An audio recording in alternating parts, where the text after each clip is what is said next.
amigos, en esta ocasión les voy a mostrar un ejemplo de comunicación mediante el protocolo automotriz CAN. CAN es el estándar utilizado por prácticamente todas las armadoras automotrices a nivel mundial y por lo tanto eh, utilizarlo y saber entenderlo es muy útil en estos días. Con este ejemplo potencialmente podríamos conectar el, el objeto, el artefacto que se obtiene de esta práctica y potencialmente conectarlo a un carro para leer algunos códigos de diagnóstico, por ejemplo.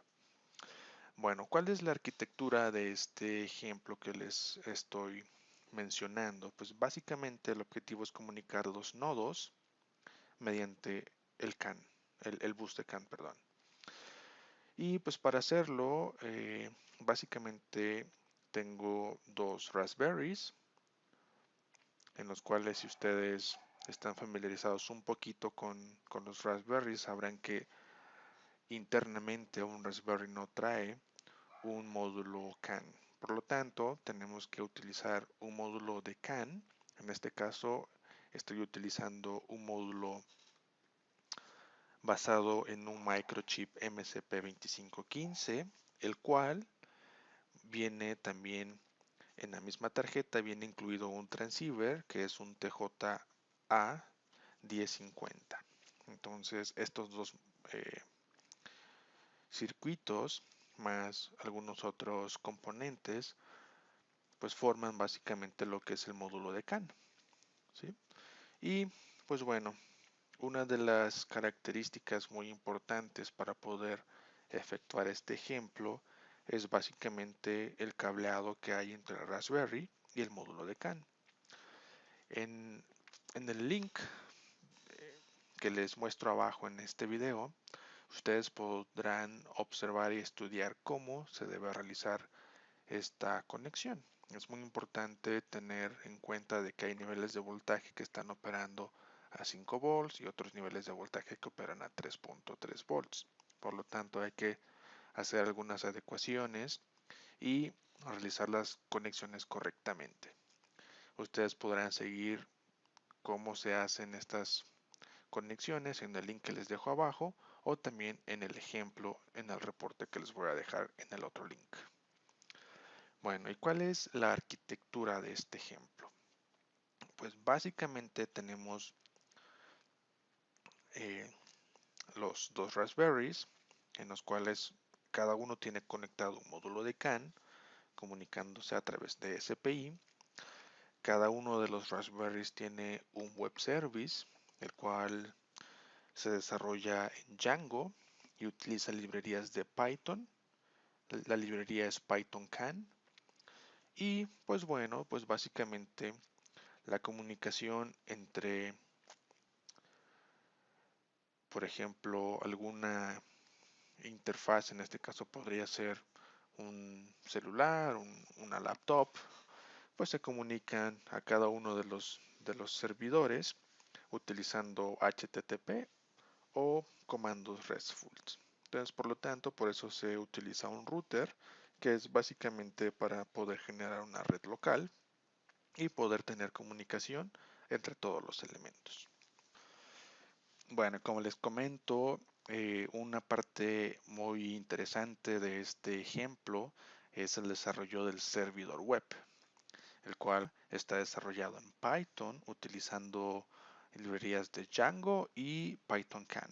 PythonCAN utiliza ciertas librerías del kernel, el cual ya tiene una cierta funcionalidad para operar con este módulo de CAN en particular. Entonces, al momento de hacer la conexión del módulo de CAN, hay que configurar también estas opciones de interfaces de conectividad internamente en el Raspberry. Ahora, para poder hacer este servidor de CAN, en mi caso utilicé Visual Studio, aunque obviamente tú podrías utilizar, si te gusta Visual Studio, Eclipse o incluso únicamente utilizando editores de texto como Sublime Text. En mi caso me gusta mucho Visual Studio, por lo tanto les voy a mostrar cómo lo hice utilizando esta herramienta. Pues eh, inicialmente lo que se tiene que hacer si no tienes instalado previamente el paquete de Python, hay que abrir el instalador de Visual Studio. Una vez que tenemos abierto el instalador, nos vamos a modificar con el objetivo de poder añadir más paquetes adicionales a los paquetes tradicionales de desarrollo de .NET. En este caso, lo más probable si estás desarrollando en .NET o en Universal Windows Platform, eh, pues lo más seguro es que tengas seleccionado una o estas dos opciones, o incluso C++. O sea, en este caso vamos a utilizar desarrollo de Python, por lo tanto hay que seleccionar esta opción. En mi caso ya lo tengo seleccionado, pero les voy a mostrar cómo sería el proceso normal. Es básicamente seleccionar esta opción. Vamos a dejar todas las configuraciones que trae por default, al menos de que necesites alguna herramienta extra, lo podrías hacer. Entonces seleccionamos y le daríamos aquí en modificar. En mi caso, como les menciono, pues ya lo tengo, no tiene caso hacerlo nuevamente. Entonces voy a cerrar esta ventana y voy a iniciar Visual Studio. Ok, y para poder crear un proyecto de Python, básicamente seguimos el proceso normal, es crear un nuevo proyecto. Y aquí tenemos que seleccionar que vamos a desarrollar un nuevo proyecto de Python. Por lo tanto, tendremos que seleccionar Python y Web. De esta forma podemos seleccionar aquí Django, aunque también podrías desarrollar en Flask o en estas otras herramientas. Por ejemplo, herramientas de Azure. Entonces vamos a seleccionar que es un proyecto web de Django. Aquí podemos seleccionar si queremos guardarlo en algún otro lugar. En mi caso lo voy a dejar aquí por la configuración por default. Y el siguiente paso, vamos a seleccionar si queremos hacer la instalación de Python y todas las librerías para este proyecto de forma virtual o si lo queremos instalar directamente en, en nuestra computadora, o sea, en el sistema operativo. Entonces aquí por comodidad yo recomiendo que se instale en un entorno virtual. De esta manera, por ejemplo, podríamos tener diferentes proyectos, cada uno con ciertas librerías y no tenemos eh, ningún riesgo de poder afectar, por ejemplo, al instalar o desinstalar un paquete, de afectar algún otro proyecto. Por lo tanto, aquí la recomendación es elegir instalar en un ambiente virtual. Aquí dejamos la configuración por default. Vamos a desarrollar utilizando Python 3.6 y le decimos que descargue e instale los paquetes. Esto va a tardar unos minutos en lo que hace todo el proceso de descarga y la instalación. Bueno, y al terminar de hacer la instalación podemos ver que pues básicamente hace la instalación de Django y librerías auxiliares y al final podemos ver que se ha instalado todo correctamente. Y bueno, hasta este punto básicamente ya tenemos toda la estructura de Django para el servicio web. Entonces aquí la recomendación es siempre hacer una prueba de que efectivamente se haya instalado todo correctamente. Entonces aquí vamos básicamente a hacer un debugueo, una depuración del código y básicamente lo que hacemos es correr el programa. Entonces ejecuta Python y en un instante abre la aplicación, el servicio web. En este caso está corriendo localmente en un puerto que elige al azar y pues básicamente lo que acabamos de instalar aquí está pues básicamente corriendo. Bueno, y una vez que hemos determinado que efectivamente nuestra instalación de todas las librerías de Python y de Django funcionan correctamente y que hemos probado que efectivamente se puede depurar y se puede ejecutar, el siguiente paso es descargar precisamente la librería de PythonCAN. Entonces, para hacer esto, lo que tenemos que hacer es irnos aquí al proyecto, donde dice ambiente de Python, lo seleccionamos y aquí vamos a ver que estamos operando dentro del ambiente virtual de Python 3.6. Lo seleccionamos, le damos clic derecho y le decimos que instalemos Python, un paquete de Python. Es básicamente como si hiciéramos un Python 3 pip y hacer la instalación, la búsqueda del paquete, que en este caso va a ser Python can. Le decimos que haga el pip install Python can. Lo que va a hacer, aquí podemos ver que está haciendo la instalación. Primero hace la recolección y aquí efectivamente ya hizo la instalación. Entonces vamos a cerrar esto. Ya con eso tenemos aquí instalado Python can, es la versión 1.52 y vamos a proceder ahora sí a realizar nuestra aplicación del servicio web. Como ustedes podrán observar o podrán haber escuchado, el desarrollo de Django es básicamente utiliza un modelo muy similar al modelo vista controlador, en el cual hay una muy buena separación entre las diferentes funcionalidades de esta arquitectura y pues hay una cuestión de nomenclatura que hay que entender un poquito. En la cuestión del modelo vista controlador, pues recordamos que el modelo es el modelo de la base de datos y de estructura de datos de tu aplicación. Tienes el controlador y tienes la vista. En la vista es todo lo que el usuario puede pues interactuar con el controlador, que es todo el control del modelo de negocio de la aplicación. En el caso de Django, la vista es todos los templates y todos los archivos HTML, los cuales se muestran en pantalla. Y views, en este caso, vendría siendo lo que es el controlador en el modelo vista controlador, y modelos, pues es básicamente el modelo de la base de datos. Entonces, vamos a abrir modelos. Si lo abrimos, vemos que no hay ningún modelo cargado. En este caso voy a estar copiando y pegando, porque ya tengo el ejemplo para no estar tardarnos mucho tiempo en realizar la codificación. A lo que es el archivo de models.py, vamos a hacer lo siguiente. Aquí vamos a importar el módulo de can que apenas acabamos de instalar. Vamos a definir algunas variables globales de esta clase, que es enviar, recibir, que se utilizan en las opciones de modo. Podemos enviar o recibir. Que creamos un diccionario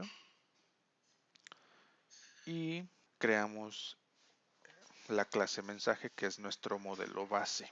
Tenemos que crear esta base heredando las características de de la clase modelo de Django, y vamos a definir ciertas características, ciertas propiedades de esta clase, que es básicamente toda la información que se va a estar guardando en la base de datos al momento de que estemos utilizando y guardando los objetos instanciados de mensaje.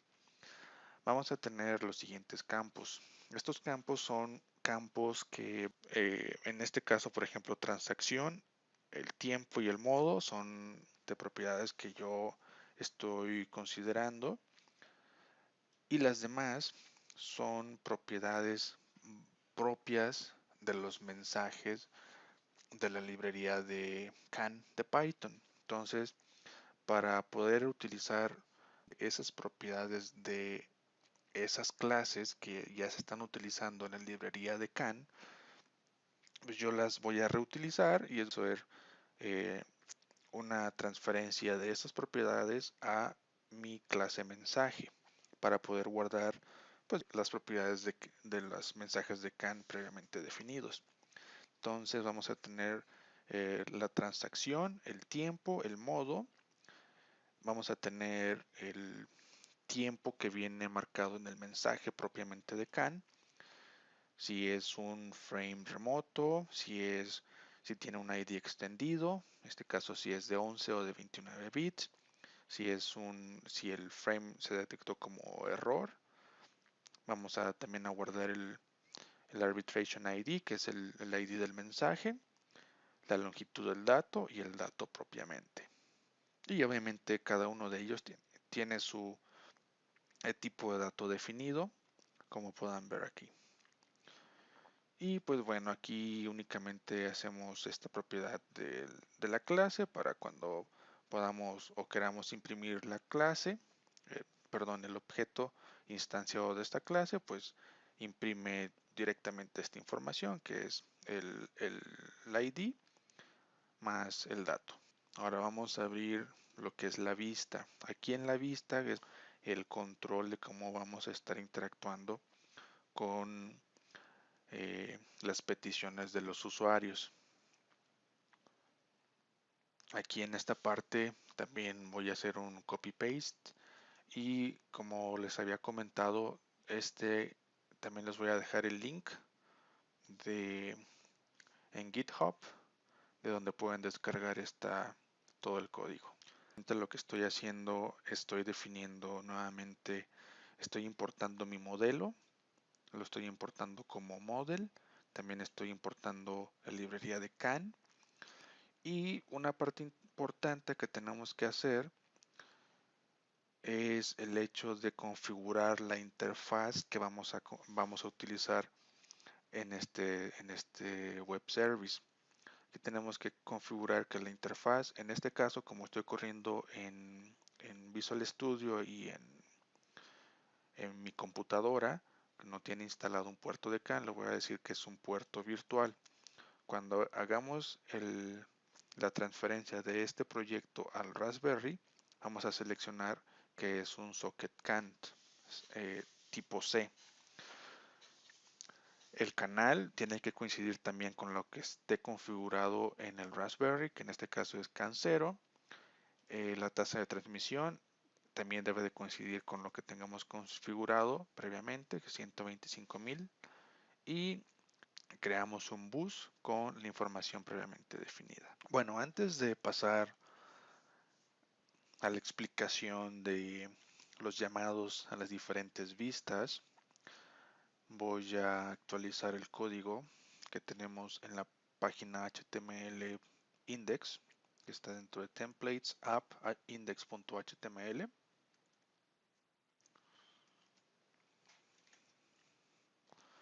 Básicamente lo que estoy haciendo aquí, le estoy dando el contenido. Aquí le di un formato con respecto a las diferentes etiquetas HTML. Recordamos que cuando se crea el proyecto en Visual Studio con Django, en automático estamos cargando también Bootstrap. Entonces, todas las etiquetas acá podemos utilizar todos los estilos de Bootstrap. De esta manera, lo que estamos haciendo es estamos dividiendo en dos columnas. En una columna estamos poniendo la forma de envío de datos y en la otra columna estamos poniendo una tabla con los datos enviados anteriormente. Ahora, la forma de envío de datos, tenemos dos campos de texto. Uno es para ingresar el arbitration ID y el otro para ingresar el dato. Y esto lo que nos permite es hacer el envío de la forma mediante un servicio POST que vamos a hacer el llamado a la página enviar. Ahorita regresamos en esta parte en views y revisamos enviar. El otro código, cuando se está haciendo el render de datos en index.html, es la siguiente columna que, como les comento, es visualizar los últimos datos enviados dentro de una tabla. Para hacer esto, ingresamos, o cuando hacemos el llamado a esta página, estamos esperando recibir este objeto, mensajes enviados. Entonces lo que hacemos es, por cada mensaje enviado, pues desplegamos la información que viene implícitamente en cada uno de estos mensajes. Mensajes enviados es un array que contiene mensajes y cada mensaje está definido por la clase mensaje del modelo y por lo tanto podemos acceder a cada una de sus propiedades: del tiempo de la transacción, el arbitration ID, el dato y si hubo un error en el frame al momento de transmitir el frame. Y bueno, vamos a salvar todo, regresamos a View, las funciones que estamos utilizando para hacer el render de cada una de las páginas HTML. Entonces, en este caso, Home está ligado con index.html, hacemos un render y pasamos ciertos objetos, es lo que les comento. Aquí podemos pasar objetos como por ejemplo el título, el año y los mensajes enviados, donde los mensajes enviados, un acceso a la base de datos que se hace de esta forma con la clase mensaje, obtenemos los objetos y hacemos un filtro con transacciones de modo. Únicamente leemos aquellos modos que se enviaron desde este servidor hacia el exterior, los ordenamos por la llave principal y únicamente obtenemos los últimos 10. Ahora, cuando estamos en Home, podemos enviar los datos que se ingresan en la forma y hacemos una petición a enviar. Esa petición de enviar está también definido aquí.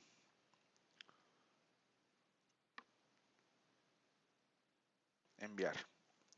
Enviar es un request, igual aquí nos aseguramos de que sea un request tipo post, porque en algunas ocasiones podemos nosotros acceder pues a enviar, en dado caso de que tú quisieras acceder a ese URL de la página web, por ejemplo podrías hacerlo con un punto get, en este caso es con un post, y aquí la lectura del request. En este caso el request es lo que viene implícito en esta forma.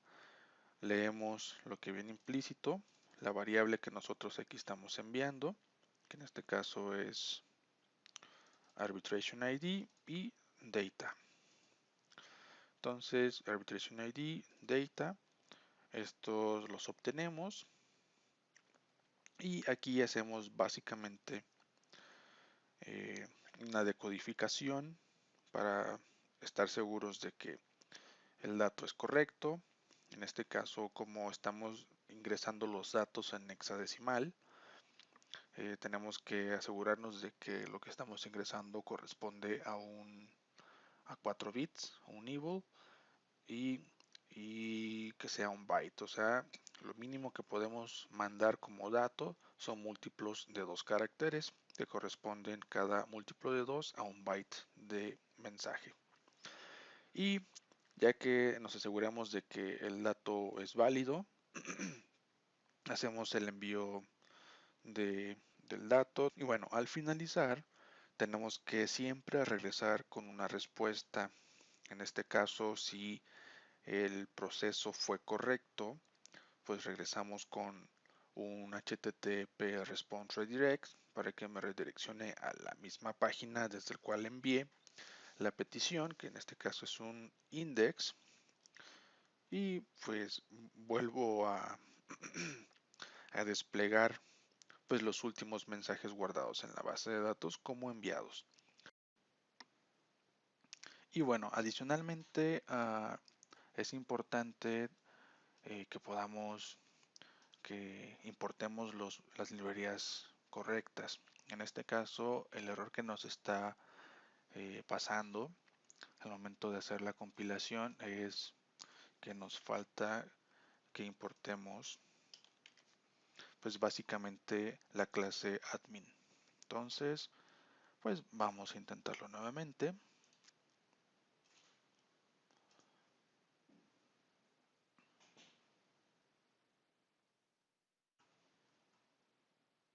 Y aquí vemos que efectivamente ya se corrió el Make Migrations y ya creamos el modelo mensaje.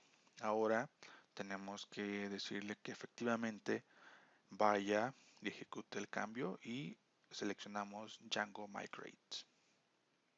Y en este caso pues ya hizo la actualización de los contenidos y en teoría ya podríamos nosotros ejecutar nuestra aplicación y vemos cómo se va visualizando. Aquí ya tenemos lo que agregamos, que es las dos columnas, el envío de datos con esta forma y el envío de datos histórico. Aquí nos faltaría únicamente crear un acceso para la URL de recibir. Vamos a hacer esa parte. Entonces regresamos a index.html. Nos vamos a layout.html, que es la clase base, y vamos únicamente. Ok, antes de pasar a lo siguiente, en views.py hay algo muy importante que decir y es con respecto a la recepción de datos. Ya vimos toda la parte de la página principal del index.html. También vimos qué sucede cuando damos clic en enviar el dato y el ID. Hacemos un envío a esa forma. Pero ¿qué pasa cuando estamos nosotros recibiendo la información? Eso se está haciendo directamente aquí en views.py y básicamente en recibir nosotros tenemos la siguiente información. Cuando le damos, hacemos una petición a la página al URL recibir.html, lo que estamos haciendo en realidad es desplegando en ese momento los últimos mensajes que se han recibido. Hacemos igual una petición para obtener todos los mensajes en la base de datos, filtramos los que se han recibido y los ordenamos para obtener los últimos 20 en este caso. Ahora, pero ¿cómo es de que nosotros detectamos un nuevo mensaje? Eso lo hacemos utilizando una herramienta muy interesante de la librería de Can. Es una librería que tiene su método listener, que básicamente lo que hace es generarte un evento o te suscribe a un evento que es el evento que se genera cada vez de que el módulo de Can, la librería de Can, detecta que recibió un nuevo mensaje, te genera ese evento y con respecto al evento, aquí lo que hacemos en esta clase es manejar ese evento, que es sobreescribiendo este método, que es onMessage received y tiene como parámetro de entrada un mensaje de Can. Entonces, cuando nosotros recibimos un nuevo mensaje de Can, mandamos llamar esta clase, mandamos llamar este método también. Y aquí únicamente lo que estoy haciendo es lo imprimo en pantalla, en la consola para visualizarlo. Pero realmente lo que interesa es de que creo un mensaje modelo con información, en este caso la transacción, y ponemos el tiempo actual, el modo de transacción, estamos recibiendo y todo lo demás es básicamente la información copiada del mensaje de entrada, el mensaje de Can. La marca de tiempo, los bits si son frames o modelos, perdón, mensajes remotos, si tienen errores, si es un ID extendido y lo demás, que es el ID del mensaje, la longitud del mensaje y el dato del mensaje. Obviamente aquí estamos haciendo un formateo para que se acomode con el tipo de dato que se está guardando en la base de datos.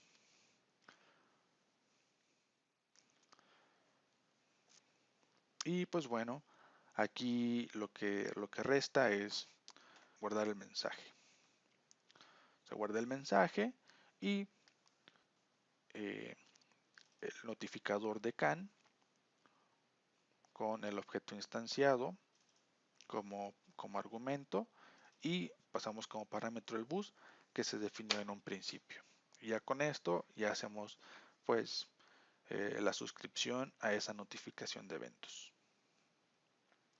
Ahora, ¿qué pasa si nosotros queremos acceder directamente a la base de datos? Para eso tenemos que crear un usuario que nos permita acceder a esa base de datos.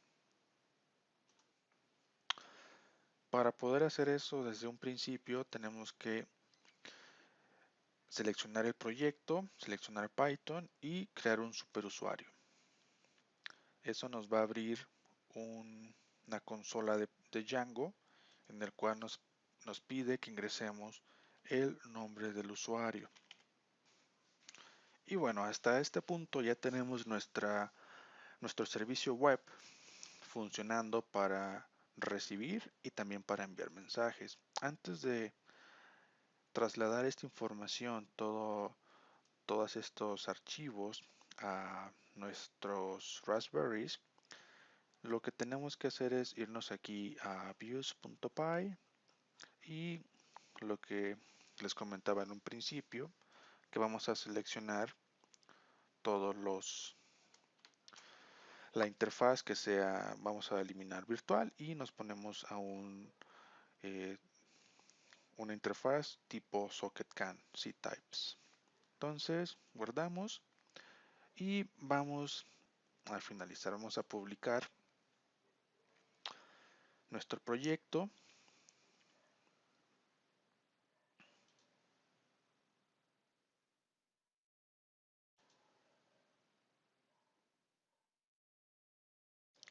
En este caso voy a seleccionar aquí .temp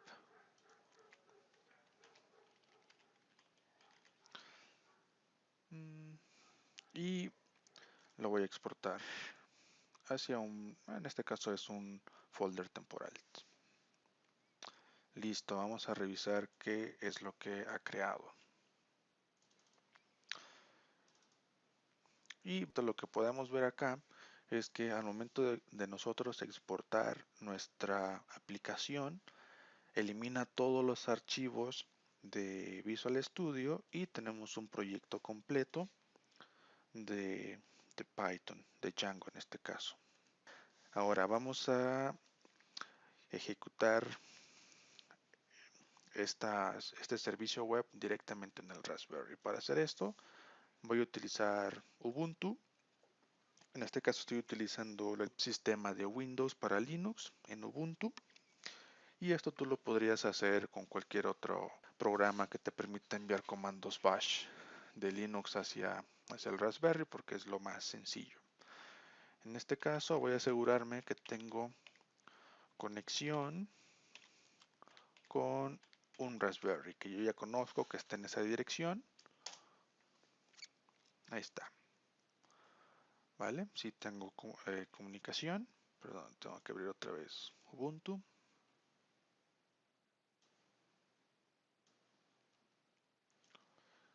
Y aquí lo que voy a hacer es conectarme para revisar primeramente qué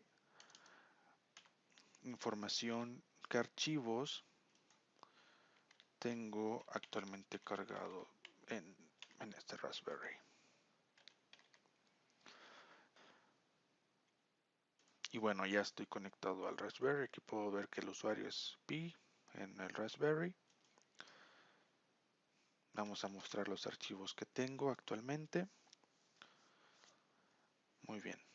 Ahora vamos a hacer una transferencia de archivos desde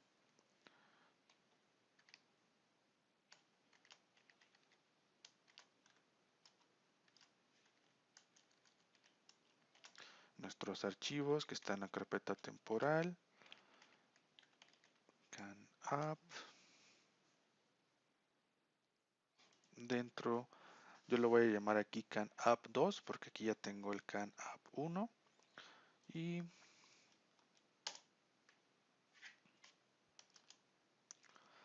hacemos la transferencia de estos archivos a nuestro Raspberry. Otra manera de hacerlo es si tienes al Raspberry conectado a una pantalla, pues lo puedes hacer mediante USB. Aquí únicamente me faltó hacerlo recursivo para que pueda mandar todos los archivos que están dentro de los folders. Ok, una vez de que se han copiado todos los archivos, podemos ver que efectivamente ya tenemos can app 2.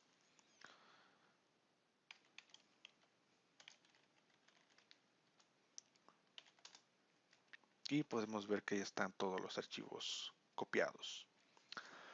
Ahora, aquí tenemos que hacer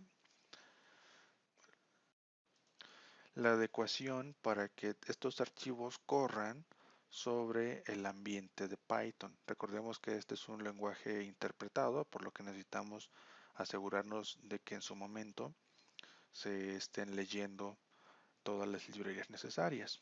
Cuando hicimos la prueba en Visual Studio, instalamos virtualmente esas librerías. Vamos a hacer algo muy similar para el caso del Raspberry. Necesitamos asegurarnos que tenemos Python 3 instalado. Entonces aquí vemos que sí tenemos una versión de Python 3. Vamos a ver si tenemos el instalador de Python 3.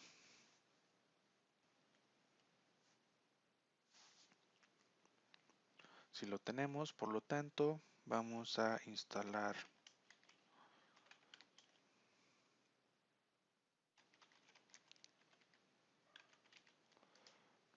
el ambiente virtual de Python. Ahí. Perdónenme, me faltó el install.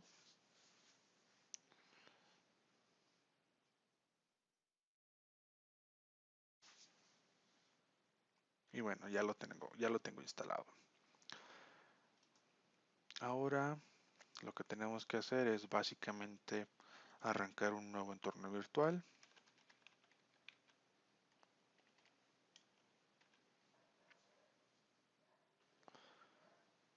Y pues básicamente lo que estamos haciendo ahí es activando el entorno virtual para Python 3 en esta carpeta.